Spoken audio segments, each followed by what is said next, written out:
പരിശുദ്ധ വലിയ നോയമ്പിലെ മൂന്നാമത്തെ ആഴ്ചയിലേക്ക് നമ്മൾ പ്രവേശിച്ചിരിക്കുകയാണ്.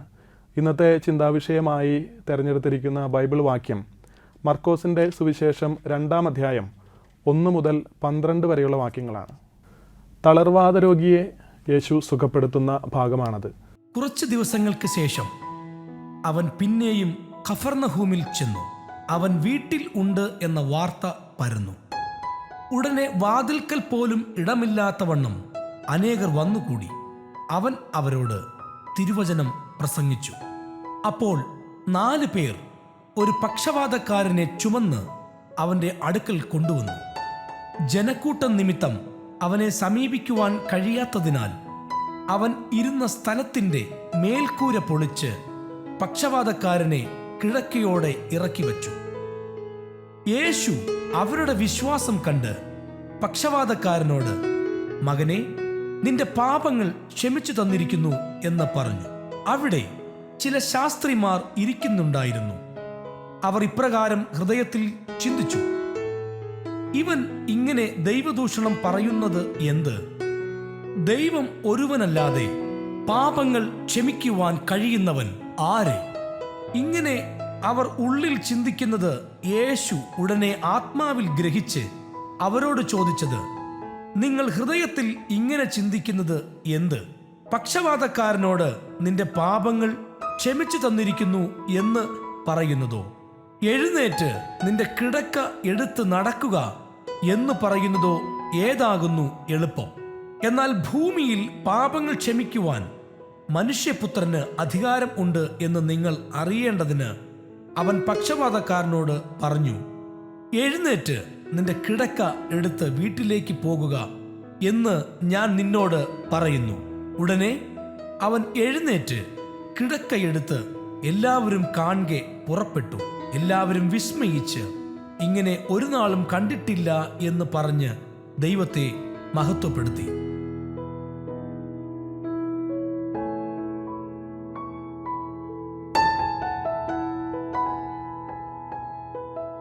കഫർനാമിലെ വീട്ടിൽ വെച്ച് ഒരു തളർവാദ രോഗിയെ ആളുകളുടെ ജനക്കൂട്ടത്തിൻ്റെ ആധിക്യം നിമിത്തം യേശുവിൻ്റെ അടുത്ത് കൊണ്ടുചെല്ലാനായിട്ട് ഉള്ള ബുദ്ധിമുട്ട് കൊണ്ട് മേൽക്കൂര പൊളിച്ച് ആളുകൾ താഴോട്ടിറക്കുകയും അവിടെ വെച്ച് യേശു രോഗിയെ സുഖപ്പെടുത്തുകയും ചെയ്യുന്നതാണ് നമ്മൾ വായിച്ച് കേൾക്കുക മർക്കോസിൻ്റെ ഈ സുവിശേഷ ഭാഗത്ത്. വളരെ നമ്മുടെ ജീവിതവുമായിട്ടൊക്കെ ബന്ധപ്പെട്ട് കിടക്കുന്ന ഒരു കാര്യമാണത്. ഈ ഒരു സുവിശേഷ ഭാഗത്ത് നൽകുന്ന സൗഖ്യവും അതിലൂടെ ആ രോഗിക്ക് ലഭിക്കുന്ന ഒരു ദൈവാനുഭവമൊക്കെ നമുക്കൊരു 3 പോയിന്റുകളിലായിട്ട് അതിനെ പറയാനായിട്ട് സാധിക്കും. ഒന്നാമത്, ഈ രോഗിയെ കൊണ്ടുവരുന്ന വ്യക്തികളുടെ വിശ്വാസമാണ്. അവരുടെ വിശ്വാസം വളരെ പ്രകടമായിട്ട് കാണുന്ന ഒരു അവസ്ഥയുണ്ട്. രണ്ടാമത്, നിന്റെ പാപങ്ങൾ ക്ഷമിക്കപ്പെട്ടിരിക്കുന്നു എന്ന് യേശു പറയുന്ന ആ വാക്കുകളാണ്.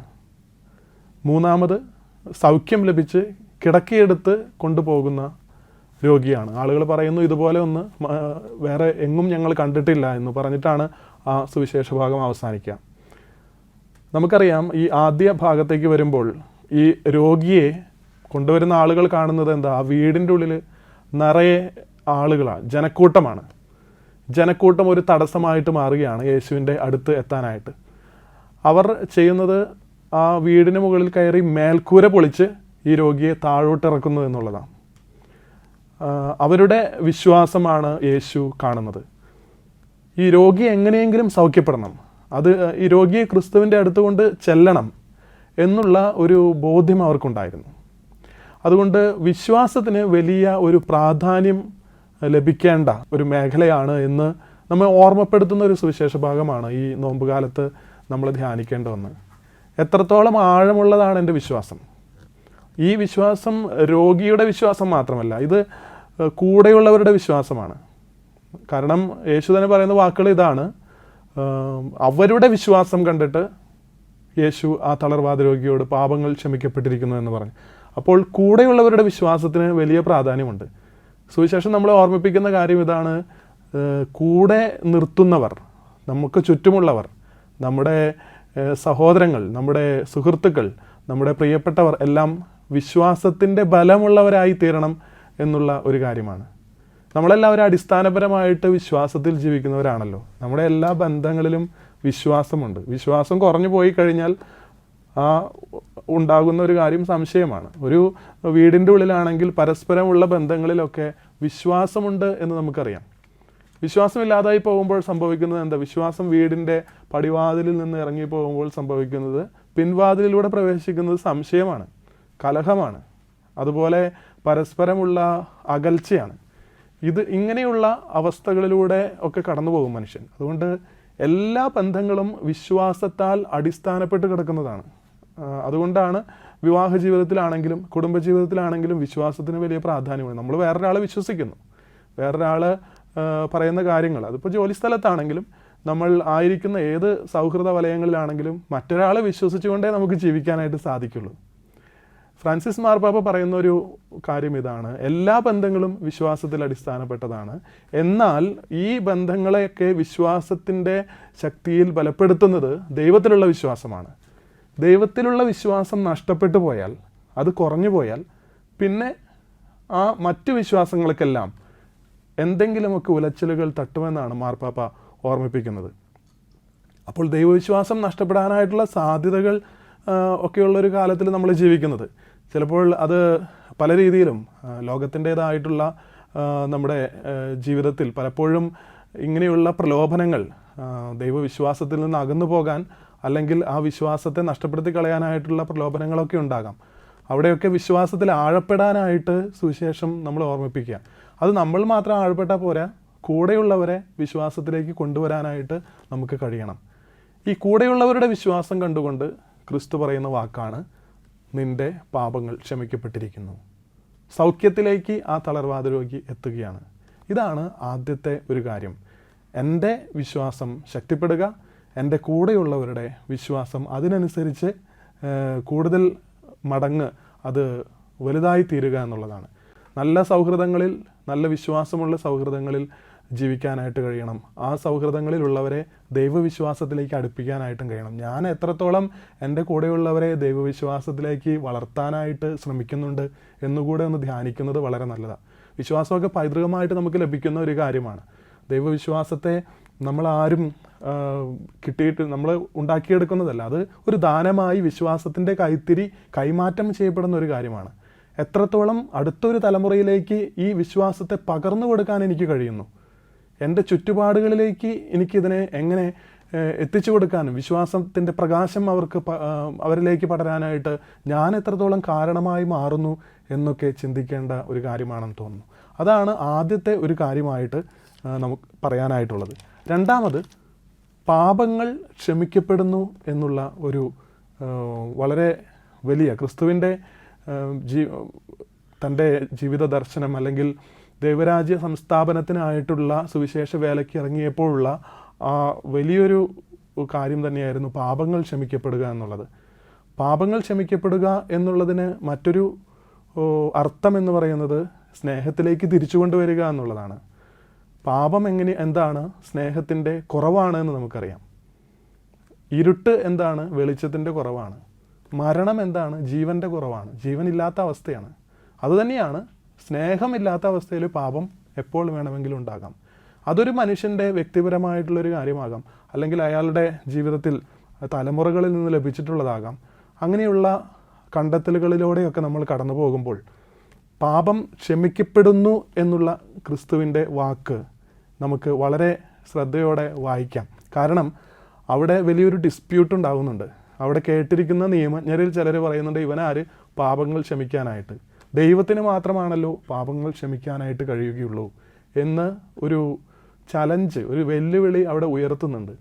എന്നാൽ ക്രിസ്തുവിന് നല്ല ബോധ്യമുണ്ടായിരുന്നു താൻ ദൈവത്തിൻ്റെ പുത്രനായിട്ട് ഈ ഭൂമിയിലേക്ക് വന്നതാണെന്ന്. അതുകൊണ്ട് തന്നെ ക്രിസ്തു പറയുന്ന വാക്കുകൾ നമ്മൾ ശ്രദ്ധിക്കണം. ഭൂമിയിൽ പാപങ്ങൾ ക്ഷമിക്കാനായിട്ട് മനുഷ്യപുത്രന് അധികാരമുണ്ട് എന്ന് കാണിക്കാനായി അവൻ പാപങ്ങൾ ക്ഷമിച്ചു. അത് പവർ ഓഫ് ഗോഡ്, ദൈവത്തിൻ്റെ ശക്തിയാണത്, ദൈവത്തിൻ്റെ അധികാരമാണത്. അത് ഏതൊരു തിന്മയ്ക്ക് മേലുള്ള അധികാരമാണ്. ക്രിസ്തുവിൻ്റെ ഈ ഒരു വളരെ ഇൻറ്റഗ്രലായിട്ടുള്ള ആത്മീയവും മാനസികവും ശാരീരികവുമായിട്ടുള്ള സൗഖ്യം നൽകാനായിട്ട് കഴിയുന്നവനാണ്, സമഗ്ര വിമോചകനാണ് ക്രിസ്തു എന്ന് വീണ്ടും ഈ വചനത്തിലൂടെ നമ്മൾ ഓർമ്മിപ്പിക്കുകയാണ്.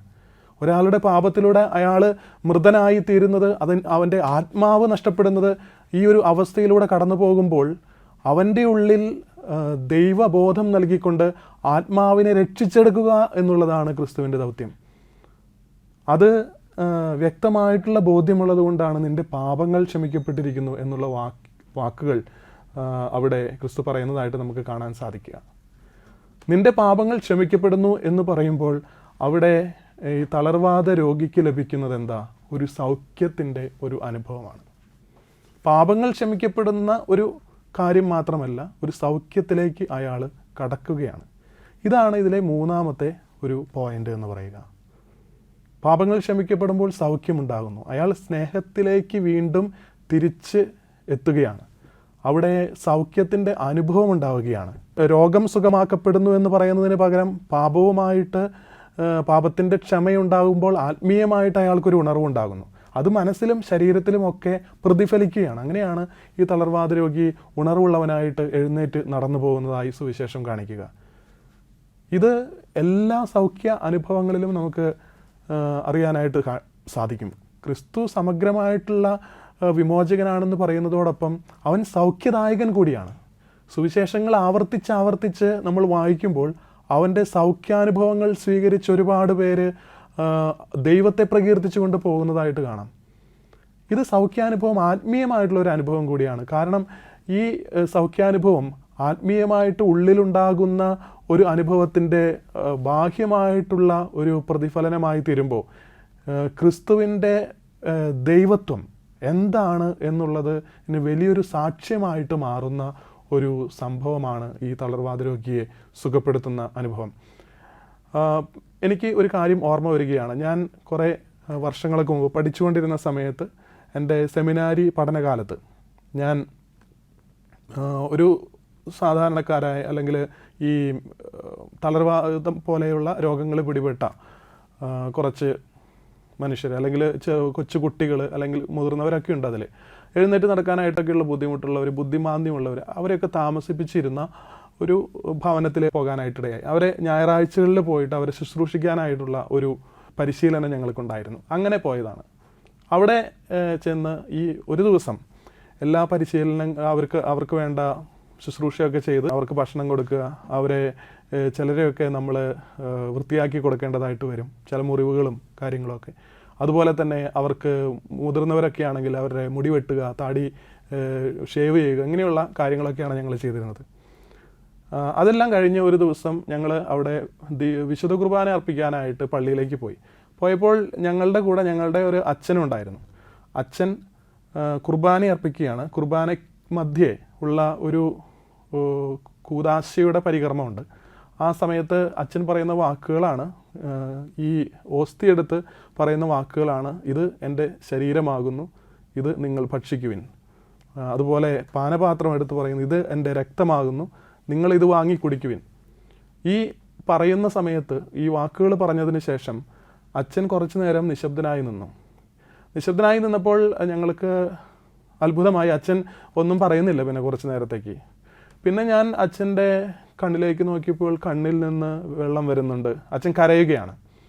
കരയുന്ന ഒരു അനുഭവം കണ്ടു കഴിഞ്ഞപ്പോൾ എന്തായിരിക്കും അച്ഛൻ ഇങ്ങനെ കരയാനായിട്ട് കാരണം? ഉള്ളിലൊരു സംശയം ഉണ്ടായിരുന്നു.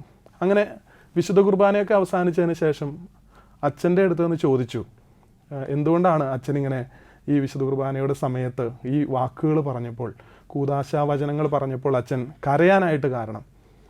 അപ്പോൾ അച്ഛൻ ഒരു കാര്യം പറഞ്ഞു, ഞാൻ ഈ കൂദാശ പരികർമ്മം ചെയ്തിരുന്ന സമയത്ത് ഇത് എൻ്റെ ശരീരമാകുന്നു, ഇത് എൻ്റെ രക്തമാകുന്നു എന്ന് പറയുമ്പോൾ ഇത് ക്രിസ്തുവിൻ്റെ ശരീരവും രക്തവുമാണെന്നുള്ളൊരു ബോധ്യം എനിക്കുണ്ടായിരുന്നു. ആ ക്രിസ്തുവിനെ ഓർത്തപ്പോൾ ഞാൻ എൻ്റെ മനസ്സിലേക്ക് കടന്നു വന്നത് ഇവിടെയുള്ള പാവപ്പെട്ട അല്ലെങ്കിൽ ഈ തളർന്നു കിടക്കുന്ന മനുഷ്യർ, എഴുന്നേറ്റ് നടക്കാൻ പറ്റാത്തവർ, അല്ലെങ്കിൽ ബുദ്ധിമാന്ദ്യം സംഭവിച്ചവർ, കുട്ടികളും മുതിർന്നവരൊക്കെ ആയിട്ടുള്ളവർ, അവരെയാണ് എൻ്റെ മനസ്സിലേക്ക് എനിക്ക് ഓർമ്മ വന്നത്.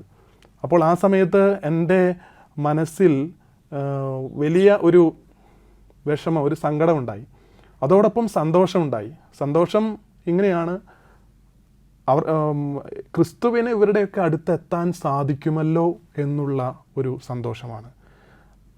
അവൻ എങ്ങനെയാണ് ഇങ്ങനെയുള്ള മനുഷ്യരുടെ അടുത്ത്, രോഗികളായിട്ടുള്ളവരുടെ അടുത്ത് എത്താൻ കഴിയുന്നത്? അവൻ ചെറുതായി എന്നുള്ളതാണ്.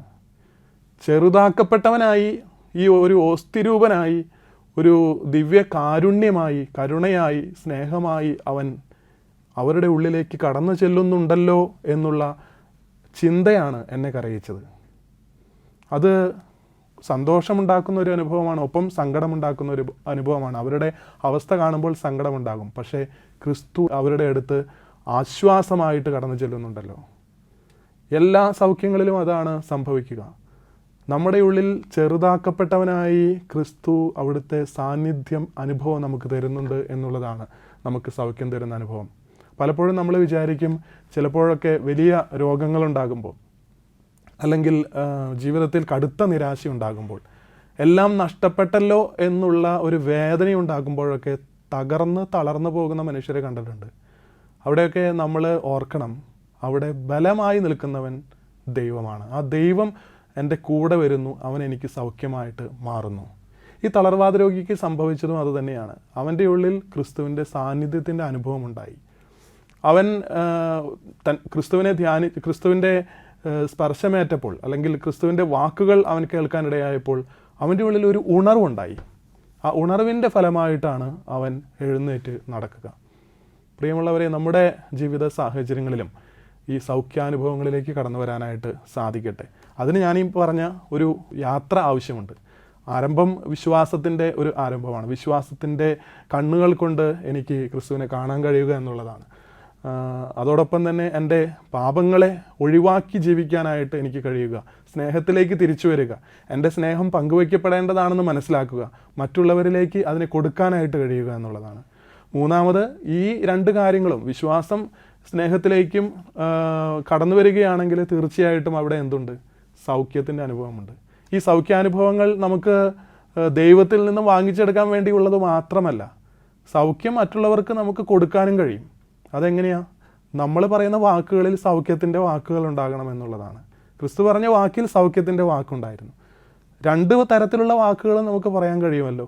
നമുക്ക് മുറിപ്പെടുത്തുന്ന വാക്കുകൾ പറയാൻ പറ്റും, സൗഖ്യം നൽകുന്ന വാക്കുകൾ പറയാൻ പറ്റും. ഈ നോമ്പ് കാലം നമ്മളെ ഓർമ്മപ്പെടുത്തേണ്ടത് ഏത് തരത്തിലുള്ള വാക്കുകളാണ് ഞാൻ പറയുന്നത് എന്നുള്ളതാണ്.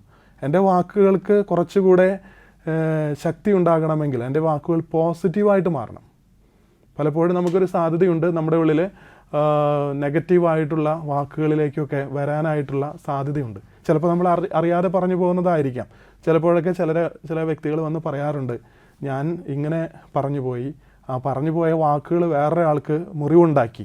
ഞാൻ ഒരിക്കലും പ്രതീക്ഷിച്ചതല്ല അങ്ങനെയൊക്കെ ഉണ്ടാകുമെന്ന്. പക്ഷേ എൻ്റെ വാക്ക് പറഞ്ഞതിന് ശേഷം അയാളത് ഉള്ളിൽ സ്വീകരിച്ചത് അത് വേറൊരു രീതിയിലാണ്. പിന്നെ അത് മനസ്സിൽ കിടന്ന് നമുക്കറിയാം, ചില മുള്ളുകൾ നമ്മുടെ ശരീരത്തിൽ കയറിക്കഴിഞ്ഞാൽ അത് അവിടെ കിടന്ന് അത് വലിയൊരു പഴുത്ത് വ്രണമാകുന്ന പോലെ വാക്കുകൾ മറ്റുള്ളവരിൽ പഴുത്ത് വ്രണമായി അവരുടെ ഉള്ളിൽ വലിയ വേദനയുണ്ടാക്കുന്ന അനുഭവമായി മാറുകയാണെങ്കിൽ, ഞാൻ നല്ലപോലെ ഈ നോമ്പ് കാലത്ത് എന്നെപ്പറ്റി തന്നെ ഒന്ന് ചിന്തിച്ച് നോക്കണം. എൻ്റെ വാക്കുകൾ എവിടെ നിന്ന് വരുന്നു? ഹൃദയത്തിൻ്റെ നിറവിൽ നിന്നാണ് അധരം സംസാരിക്കുന്നതെന്ന് വചനത്തിൽ യേശു പറയുന്നുണ്ട്. ഹൃദയത്തിൻ്റെ നിറവിൽ നിന്നാണ്. ഹൃദയത്തിൻ്റെ ഉള്ളിൽ സ്നേഹമുള്ളവർക്ക് സ്നേഹത്തിൻ്റെ വാക്കുകൾ അധരത്തിലൂടെ പുറത്തു കൊണ്ടുവരാൻ കഴിയും.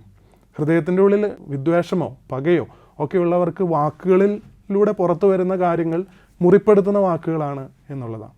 നമ്മുടെ സാന്നിധ്യങ്ങൾ സൗഖ്യത്തിൻ്റെ സാന്നിധ്യമാകട്ടെ. ഞാൻ ആയിരിക്കുന്ന ഇടങ്ങളിൽ, എൻ്റെ വീട്ടിൽ, എൻ്റെ മറ്റുള്ളവരുമായിട്ടുള്ള ബന്ധങ്ങളിലൊക്കെ ഈ സൗഖ്യ അനുഭവം പകർന്നു കൊടുക്കാനായിട്ട് എനിക്കും കഴിയട്ടെ. പലപ്പോഴും സൗഖ്യം എന്ന് പറയുമ്പോൾ നമ്മൾ ഓർക്കുന്നത് ദൈവത്തിൻ്റെ അടുത്ത് വരുന്നു, ഞാൻ പ്രാർത്ഥിക്കുന്നു, പ്രാർത്ഥിച്ചു കഴിയുമ്പോൾ എനിക്ക് സൗഖ്യം ലഭിക്കുന്നു. ആ സൗഖ്യം വാങ്ങി പോകാനായിട്ടുള്ള ഒരു കാര്യം മാത്രമല്ല, ഒരു സംഭവം മാത്രമല്ല സുവിശേഷത്തിലെ ഈ ഒരു ഭാഗം നമ്മളെ ഓർമ്മിപ്പിക്കുക. സൗഖ്യം നൽകാനായിട്ടുള്ള ഒരു ഓർമ്മപ്പെടുത്തൽ കൂടിയാണ്. സൗഖ്യത്തിലേക്ക് മറ്റുള്ളവരെ കൊണ്ടുവരാനായിട്ടുള്ള ഒരു ഓർമ്മപ്പെടുത്തൽ കൂടിയാണ്. അവിടെ ഞാൻ എൻ്റെ വ്യക്തിപരമായിട്ടുള്ള ഒരു സൗഖ്യത്തെ പറ്റി മാത്രമല്ല ചിന്തിക്കുന്നത്, ഞാൻ സൗഖ്യദായകനായിട്ട് മാറുക കൂടിയാണ്. അതിന് ഞാൻ എന്തെല്ലാം ചെയ്യണമെന്ന് ഈ നോമ്പുകാലം നമ്മെ ഓർമ്മിപ്പിക്കുകയാണ്. വിശുദ്ധ യാക്കോബിൻ്റെ ലേഖനം 2-ാം അധ്യായം 26-ാം വാക്യം ഇങ്ങനെ പറയുന്നു: പ്രവൃത്തിയില്ലാത്ത വിശ്വാസം മൃതമാണ്. വിശ്വസിക്കുന്നു എന്ന് പറയുകയും അത് പ്രവൃത്തികളിൽ പ്രതിഫലിക്കുന്നില്ലെങ്കിൽ അത് മൃതമായ വിശ്വാസമാണ്. അതിന് ജീവനില്ല. പലപ്പോഴും ജീവനില്ലാത്ത വിശ്വാസം പേറി നടക്കാനൊക്കെ ഇടയാകുന്നുണ്ടോ എന്നൊന്ന് പരിശോധിച്ച് നോക്കുന്നത് നല്ലതാണ്. എൻ്റെ വിശ്വാസ ജീവിതത്തിൽ പ്രവൃത്തിയുണ്ടോ? ഇവിടെ പ്രവൃത്തി ചെയ്യുന്നവരെയാണ് നമ്മൾ ഈ സുവിശേഷ ഭാഗത്ത് മുഴുവൻ കാണുന്നത്. ആദ്യം ഞാൻ പറഞ്ഞതുപോലെ പ്രവൃത്തിയിലൂടെ വിശ്വാസം പ്രകടിപ്പിച്ച ആ മനുഷ്യരാണല്ലോ ക്രിസ്തുവിൻ്റെ അടുത്തേക്ക് ഈ തളർവാദ രോഗിയെ കൊണ്ടുവന്നത്. അതുപോലെ തന്നെ ഈ സൗഖ്യ സാന്നിധ്യ അനുഭവം ഉണ്ടാവുന്നത് ആ വ്യക്തിക്കുണ്ടാവുന്നത് ഈ ക്രിസ്തു പകർന്നു കൊടുക്കുന്ന ആ പാപത്തിൽ നിന്നുള്ള മോചനം, സ്നേഹത്തിലേക്കുള്ള തിരിച്ചുപോക്കിലൂടെയാണ്. അപ്പോൾ കുടുംബത്തിലുണ്ടാകുന്ന പരസ്പരമുള്ള ബന്ധങ്ങളിലൊക്കെ ഈ ഒരു പ്രവൃത്തി, വിശ്വാസം പ്രവൃത്തിയായിട്ട് മാറുന്ന, സ്നേഹം പ്രവൃത്തിയായിട്ട് മാറുന്ന അനുഭവങ്ങളില്ലെങ്കിൽ ഒരിക്കലും അവിടെ വിശ്വാസം മൃതമായിട്ട് നിൽക്കും. വിശ്വാസം ജീവനുള്ളതായിട്ട് മാറില്ല. ഒരു ആക്റ്റീവ് ഫെയ്ത്ത് ഉണ്ടാവുക എന്നുള്ളത് നമ്മുടെ ജീവിതത്തിൻ്റെ അടിസ്ഥാനപരമായ ഒരു കാര്യമാണ്. പലപ്പോഴും വിശ്വാസത്തെ ഒരു ആലങ്കാരികമായിട്ട് മാത്രം കൊണ്ടു നടക്കുന്ന കാര്യമായി ബാഹ്യമായിട്ടുള്ള ജീവിതത്തിൽ പലപ്പോഴും കാണാറുണ്ട്. കാരണം അത് ഒരു പേരിന് മാത്രമുള്ള ഒരു വിശ്വാസമായി മാറുന്നു. ആഴങ്ങളിലേക്ക് അത് കടന്നു ചെല്ലുന്നില്ല. അതുകൊണ്ട് സ്നേഹത്തിൻ്റെ പ്രവൃത്തികൾ നഷ്ടമാകുന്നു, സൗഖ്യത്തിൻ്റെ സാന്നിധ്യങ്ങൾ ഇല്ലാതായി പോകുന്നു. വിശ്വാസത്തിൻ്റെ അടിസ്ഥാനപരമായിട്ടുള്ളൊരു കാര്യം ഈ പ്രവൃത്തിയിലേക്ക് അതിനെ കൊണ്ടുചെല്ലാനായിട്ട് കഴിയുക എന്നുള്ളതാണ്. അത് മറ്റുള്ളവർക്ക് വലിയ ഒരു സാന്നിധ്യമായിട്ട്, സ്നേഹ സാന്നിധ്യവും സൗഖ്യ സാന്നിധ്യവുമായിട്ടൊക്കെ മാറുക എന്നുള്ളതാണ്. ക്രിസ്തു ആ ഭവനത്തിലുണ്ടായിരുന്നപ്പോൾ, ആ വീട്ടിലുണ്ടായിരുന്നപ്പോൾ അവിടെ ഒരുപാട് പേര്, ജനക്കൂട്ടം വന്നു ചേർന്നു എന്നാണ് സുവിശേഷം രേഖപ്പെടുത്തുക. ഈ ജനക്കൂട്ടമൊക്കെ എങ്ങനെയുള്ളവരാണ്? അവൻ്റെ അത്ഭുതങ്ങൾ, അവൻ്റെ സൗഖ്യങ്ങൾ മുൻപ് കണ്ടറിഞ്ഞവരും കേട്ടറിഞ്ഞവരും അനുഭവിച്ചറിഞ്ഞവരൊക്കെയാണ്. അവർക്ക് അവനെ കൂടാതെ ജീവിക്കാൻ കഴിയില്ലായിരുന്നു. അവൻ്റെ ആശ്വാസത്തിൻ്റെ വചനങ്ങൾ, അവൻ നൽകുന്ന സ്നേഹത്തിൻ്റെ വചനങ്ങൾ കേൾക്കാനായിട്ട്, അതിൻ്റെ കൂടെ ഇരിക്കാനായിട്ട്, അവർ എന്തെങ്കിലും കിട്ടാൻ വേണ്ടി ലാഭത്തിൻ്റെ കണക്കുകൾ തേടി പോയവരല്ല. പക്ഷേ അവൻ്റെ വചനങ്ങൾ കേൾക്കാനായിട്ട്, അവൻ പറയുന്ന വാക്കുകൾ കേൾക്കാനായിട്ട് പോയവരാണ്. അത് വലിയൊരു അനുഭവമാണെന്ന് നമുക്കറിയാം. നമ്മുടെയൊക്കെ അടുത്ത് വരുന്ന ആളുകളോട് പറയുന്ന നല്ല വാക്കുകൾ, സ്നേഹത്തിൻ്റെ വാക്കുകൾ, അത് അവർക്ക് സൗഖ്യം നൽകുന്നില്ലേ? എത്രയേറെ പേരാണ് നല്ല വാക്കുകൾ കേട്ടുകൊണ്ട് അതിലൂടെ ജീവിതത്തിലെ പ്രശ്നങ്ങളൊന്നും എപ്പോഴും തീർന്നു പോകണമെന്നില്ല, പക്ഷേ ആ നല്ല വാക്കുകൾ നമ്മളെ ആശ്വാസത്തിലേക്ക് നയിക്കും. ഓ ഹെൻറിയുടെ ലാസ്റ്റ് ലീഫ് എന്ന് പറയുന്ന ഒരു ചെറിയ കഥയുണ്ട്. പലപ്പോഴും നമ്മൾ വായിച്ചിട്ടുള്ളതായിരിക്കും. ഒരു ജോൺസി എന്ന് പറയുന്ന പെൺകുട്ടി രോഗത്തിൻ്റെ കിടക്കയിൽ കിടക്കുകയാണ്. അവൾ അവിടെ കിടക്കുമ്പോൾ അവൾക്കറിയാം തൻ്റെ മരണം തൻ്റെ മുമ്പിലുണ്ട്. ഓരോ ദിവസവും കടന്നു പോകുമ്പോൾ അവളത് പ്രതീക്ഷിച്ച് കഴിയുകയാണ്. തുറന്നു കിടക്കുന്ന ഒരു ജാലകത്തിലൂടെ അവൾ കാണുന്നത് ഒരു മരം ആണ്. മരത്തിൻ്റെ ഇലകൾ ഓരോ ദിവസവും പൊഴിഞ്ഞുകൊണ്ടിരിക്കുകയാണ്. അവൾ പറയുന്ന വാക്ക് ഇങ്ങനെയാണ്: ഈ ഇലകൾ പൊഴിയുന്നത് ഓരോ ദിവസവും ഞാൻ നോക്കിക്കൊണ്ടിരിക്കും. അവസാനത്തെ ഇല അത് പൊഴിയുമ്പോൾ അതോടുകൂടി എൻ്റെ ജീവൻ അവസാനിക്കുകയാണ്, ഞാൻ മരണത്തിലേക്ക് പോകുമെന്ന് അവൾ എങ്ങനെയോ വിശ്വസിച്ചുകൊണ്ടിരിക്കുക. ആ വിശ്വാസം അറിഞ്ഞ ഒരു ചിത്രകാരൻ ചെയ്യുന്നത് ആ മരത്തിൽ ഒരു ഇല വരച്ച് ചേർക്കുകയാണ്. മരത്തിൽ ഇല വരച്ച് ചേർത്തത് അവൾ അറിയുന്നില്ല. അങ്ങനെ നോക്കുമ്പോൾ ഓരോ ഇലകളും പൊഴിഞ്ഞു പോകുന്നു. അവസാനം ഒരു ഇല മാത്രം പൊഴിയുന്നില്ല. ഈ പൊഴിയാത്ത ഇലയിലേക്ക് നോക്കി പ്രതീക്ഷയോടെ ജീവിതത്തെ മുന്നോട്ട് കൊണ്ടുപോകുന്ന ജോൺസിയാണ് നമ്മൾ കാണുന്നത്. ഇങ്ങനെ ഒരു ലാസ്റ്റ് ലീഫ് ഒരാൾക്ക് കൊടുക്കാൻ പറ്റുകയാണെങ്കിൽ, ഒരു അവസാനത്തെ ഇല എന്ന് പറയുന്നത് ആശ്വാസത്തിൻ്റെ വചനമാകാം. ചിലപ്പോഴൊക്കെ നമ്മൾ കേട്ടിട്ടുണ്ട്, ചില വ്യക്തികളൊക്കെ ജീവിതം അവസാനിപ്പിക്കാമെന്ന് കരുതി പോയവർ പോലും ഒരാളുടെ ആശ്വാസവചനം കൊണ്ട് രക്ഷപ്പെട്ടു പോയിട്ടുള്ളവരുണ്ട്. I understand you, I am with you, I will be always praying for you. നിനക്ക് വേണ്ടി ഞാനെന്നും പ്രാർത്ഥിക്കാം, ഞാൻ നിൻ്റെ കൂടെയുണ്ട്, ഞാൻ നിന്നെ മനസ്സിലാക്കുന്നു എന്നൊക്കെയുള്ള വളരെ ലളിതമായിട്ടുള്ള വാക്കുകൾ കൊണ്ട് വലിയ സൗഖ്യങ്ങൾ മറ്റുള്ളവർക്ക് കൊടുക്കാനായിട്ട് നമുക്ക് കഴിയും. ഈ ഒരു വാക്ക് മാത്രം മതി.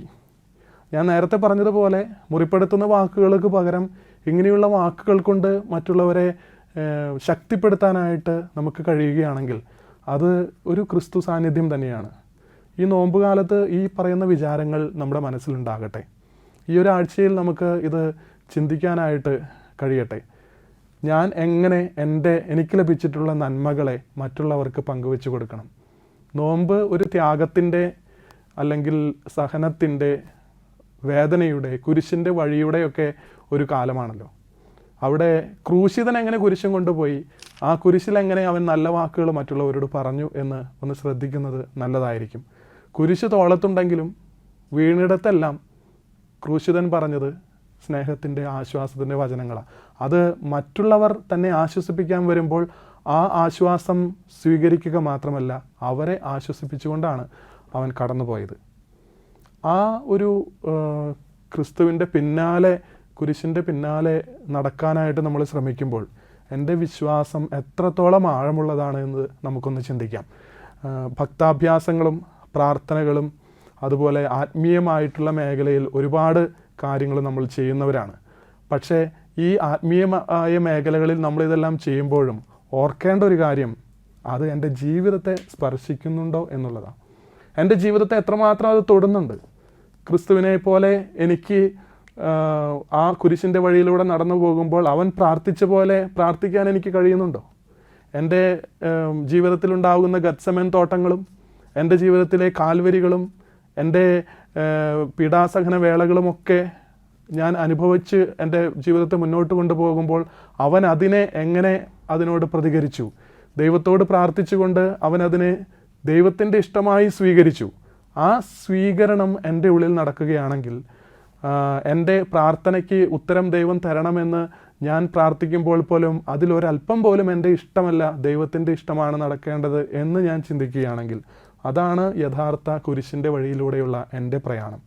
അവിടെയാണ് അവൻ നൽകുന്ന സൗഖ്യത്തിൻ്റെ അനുഭവം എൻ്റെ ഉള്ളിൽ ലഭിക്കുകയുള്ളൂ. അവിടെയാണ് ആ സൗഖ്യം എനിക്ക് മറ്റുള്ളവർക്ക് പകർന്നു കൊടുക്കാനായിട്ട് കഴിയുകയുള്ളൂ.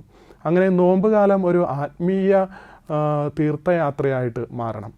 അവിടെ നമ്മളൊരിക്കലും വ്യക്തിപരമായിട്ട് ജീവിതത്തെ എത്ര ബെറ്ററായിട്ട്, അല്ലെങ്കിൽ ജീവിതത്തിൽ ഞാൻ വളർന്നു വരണമെന്നും എൻ്റെ സ്വാർത്ഥമായിട്ടുള്ള ഇഷ്ടങ്ങൾക്ക് പ്രാധാന്യം കൊടുക്കുവാനുമല്ല, എൻ്റെ നിസ്വാർത്ഥമായിട്ടുള്ള സ്നേഹത്തിന്, അവൻ കുരിശിൽ കാണിച്ചു തന്ന സ്നേഹത്തിന്, അവൻ്റെ സാന്നിധ്യം മൂലം മറ്റുള്ളവർക്ക്, അത് വേദന അനുഭവിക്കുന്നവർക്ക്, അതുപോലെ രോഗികളായിട്ടുള്ളവർക്ക്, അവൻ്റെ ആശ്വാസം വേണ്ടവർക്കൊക്കെ അവൻ്റെ സ്നേഹത്തിൻ്റെ കിരണങ്ങൾ അവൻ പടർന്ന് കൊടുത്തതുപോലെ തന്നെ എൻ്റെ വ്യക്തിപരമായ ജീവിതത്തിൽ അത് ഉണ്ടാകണമെന്ന് നമുക്ക് ധ്യാനിക്കാം. നമ്മൾ പ്രത്യേകമായി ഈ നോമ്പുകാലത്ത് ഈ ഒരു ചിന്താവിഷയം തളർവാദ രോഗിയുടെ അനുഭവത്തിലൂടെ, സൗഖ്യത്തിൻ്റെ അനുഭവത്തിലൂടെ കടന്നുപോയപ്പോൾ അയാൾ അനുഭവിച്ച ക്രിസ്തുവിനെ മറ്റുള്ളവർക്ക് പകർന്നു കൊടുക്കാനായിട്ട് അയാൾ വീണ്ടും തിരിച്ചു പോവുകയാണ്. ഇങ്ങനെയുള്ള സൗഖ്യ അനുഭവങ്ങൾ എനിക്കുണ്ടാകട്ടെ. ഞാൻ സ്നേഹത്തിൻ്റെ സാന്നിധ്യമായിട്ട് മാറട്ടെ. എൻ്റെ വിശ്വാസം കുറെ കൂടെ ബലപ്പെടട്ടെ. ആ വിശ്വാസം സ്നേഹമായി മാറ്റപ്പെടട്ടെ. ആ സ്നേഹം സൗഖ്യമായി തീരട്ടെ. അങ്ങനെ ഈ നോമ്പ് കുറെ കൂടെ അർത്ഥവത്തായ രീതിയിൽ അനുഷ്ഠിക്കുവാനായിട്ട് നമുക്ക് കഴിയട്ടെ. ഈ നോമ്പിൻ്റെ കാലഘട്ടത്ത് ഇങ്ങനെയുള്ള ത്യാഗങ്ങളെ, സ്നേഹത്തിന് വേണ്ടിയുള്ള ത്യാഗങ്ങളെ, സഹനത്തെ സ്നേഹത്തിൽ നിന്ന് വേർപ്പെടുത്തി വയ്ക്കാനായിട്ട് കഴിയില്ല. ഇത്തരത്തിലുള്ള ത്യാഗങ്ങളെ സ്വീകരിച്ചുകൊണ്ട് ചുറ്റുമുള്ളവരെ, നമുക്കാവശ്യമുള്ളവരെ, അല്ലെങ്കിൽ നമ്മുടെ ആവശ്യം വേണ്ടവരെ ഒക്കെ സ്നേഹിക്കാനായിട്ടുള്ള കൃപയ്ക്ക് വേണ്ടി പ്രത്യേകമായി നമുക്ക് പ്രാർത്ഥിക്കാം. ഈ നോമ്പുകാലം അങ്ങനെ കുറെ കൂടെ വിശുദ്ധിയുള്ള നല്ല പ്രവൃത്തികൾ ചെയ്യുന്ന ഒരു നല്ലൊരു അവസരമായിട്ട് മാറട്ടെ എന്ന് പ്രാർത്ഥിക്കുന്നു, ആശംസിക്കുന്നു.